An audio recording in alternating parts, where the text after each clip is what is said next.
Tesla's China honeymoon is over. The US and China agree on climate cooperation. Plus, Australia cancels a suspicious deal with China. That and more on this week's China News headlines.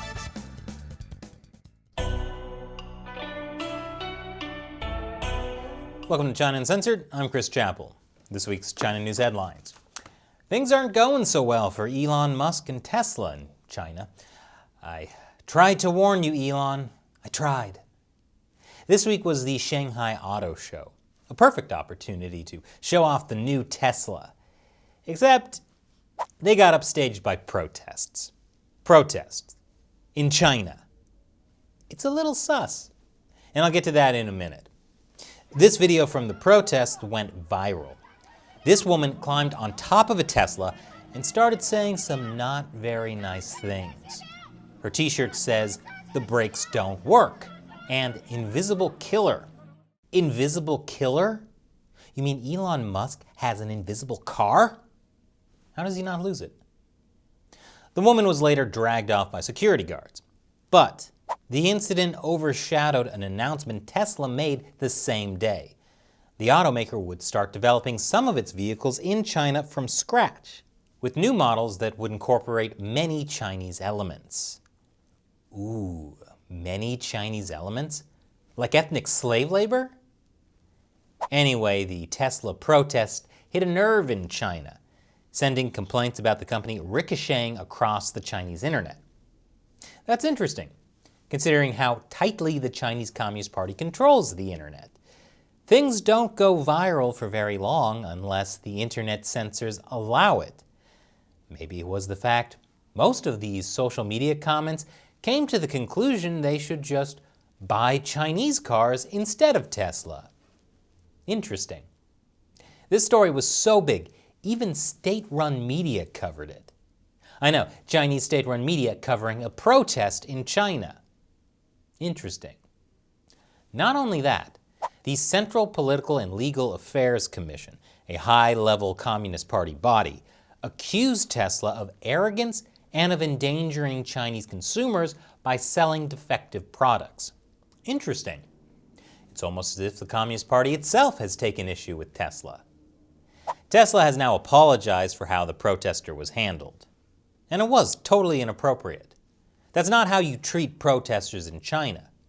You're not supposed to let them criticize you in public. You're supposed to drag them outside and beat them before they do any protesting. It's unclear to me what the quality of Tesla's China-made cars are.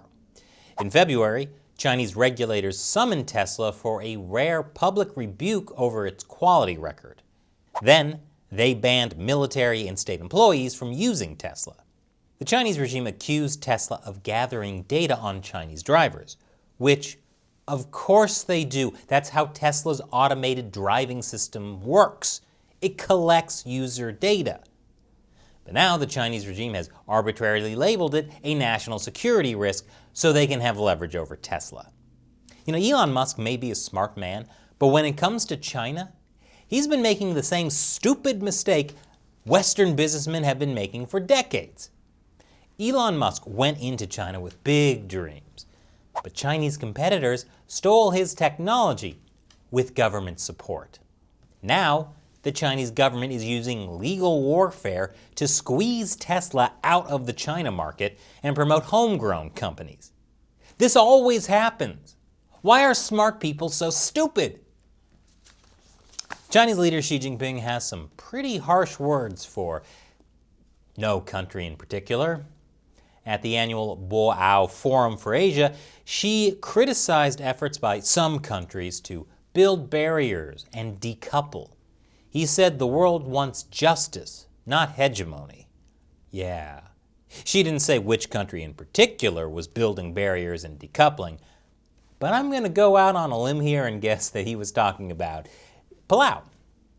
And you know who's going to stand up for the world against global hegemons like Palau? The Chinese Communist Party.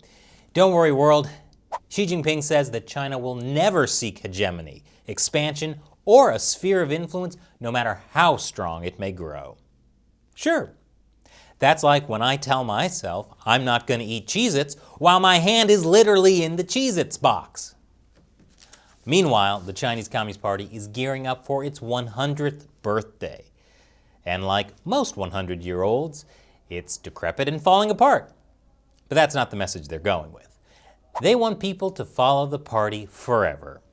The party is pushing patriotic films, history lessons, mass weddings, just like Mao intended.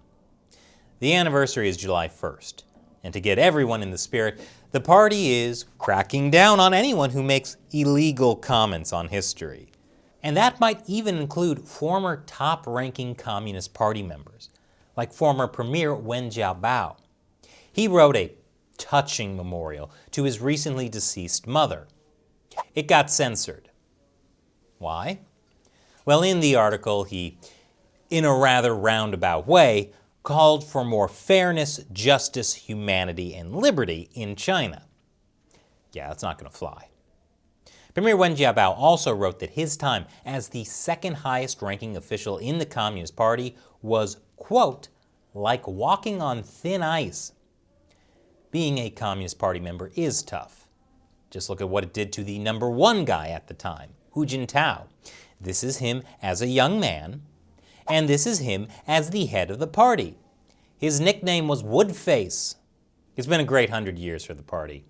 War, famine, cultural destruction, and lots of labor camps. So much to celebrate. And the Biden administration is celebrating by making a new agreement with China. More after the break. Welcome back. The Biden administration and the Chinese Communist Party have made an agreement to cooperate on climate issues. The agreement came days before Joe Biden will hold a virtual summit of world leaders to discuss climate change. Just what our planet needs. Politicians spewing hot air. Of course, China is the world's largest emitter of greenhouse gases. China burns more coal than the rest of the world combined.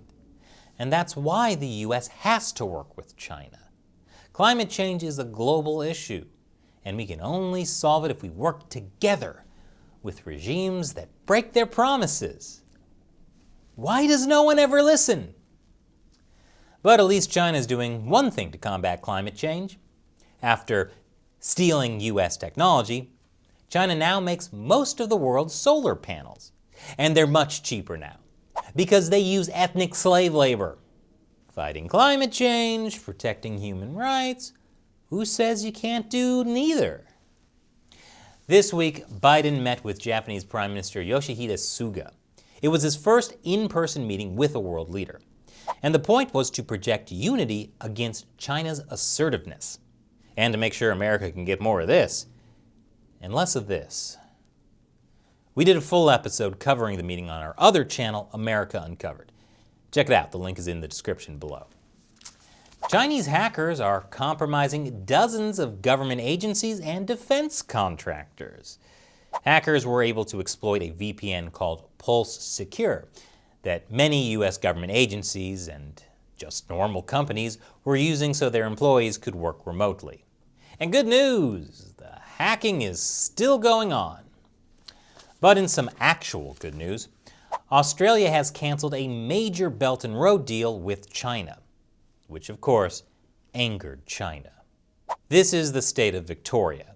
Its biggest city is Melbourne. It's the San Francisco of Australia. You may remember it for having one of the longest and harshest COVID lockdowns in the world. Years ago, Victoria's leadership made several high-profile deals with China as part of the Belt and Road Initiative. That's China's global investment and infrastructure plan that gets up to some pretty shady stuff. But those deals have now been scrapped.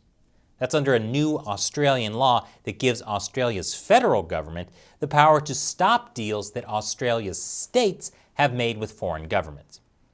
And get this, 2 other deals between Victoria and the governments of Iran and Syria have also been scrapped. Making deals with China, Iran, and Syria? What was the state of Victoria getting up to? I say not enough. If Premier Daniel Andrews really wants to bring his state to a brighter future, it's time to buy nukes from Kim Jong-un. Although Victoria seemed a little eager to make deals with authoritarian regimes, it's not alone in potentially having its deals with China canceled. The law may still allow the federal government to review and overturn memorandums of understanding between Beijing and the state governments of Western Australia, South Australia, and Tasmania. That last deal was a real whirlwind. Like I said, the Chinese regime is not happy. Hu Xijin, the editor-in-chief of my favorite Chinese state-run media, the Global Times, tweeted, "A formal agreement has been canceled so easily. Australians, is your country a uncivilized rogue that deserves stern admonition and punishment?" Oh, Hu. Were you trying to insult Australia or compliment it? Because Australia's entire brand is uncivilized rogue. It's what makes them so charming. And now it's time for me to answer a question from a member of the China Uncensored 50-cent Army, fans who support the show on Patreon. Braz Jazz asks, "MOVA globes all seem to depict Taiwan as part of China. I've checked several globes on their website. Why would you accept such a company as your sponsor?" Excellent question, Braz Jazz. We actually did a whole episode on it, called How China is Secretly Changing Everyone's Maps. The link is in the description. But here's the gist. MOVA globes, like many Western companies, had their products made in factories in China. But then, the Chinese government required that all their maps sold in China or printed in China but sold abroad had to have China's official version of the world map. That meant some MOVA globes were being printed with China's 9- line and Taiwan labeled as part of China. But the good news is that MOVA pulled its manufacturing out of China a couple years ago. And MOVA was open and honest with us about what happened and helped us expose what the CCP is doing. They're not printing China's version of the map anymore. Like, if you order this 6-inch black and silver model, it no longer has it.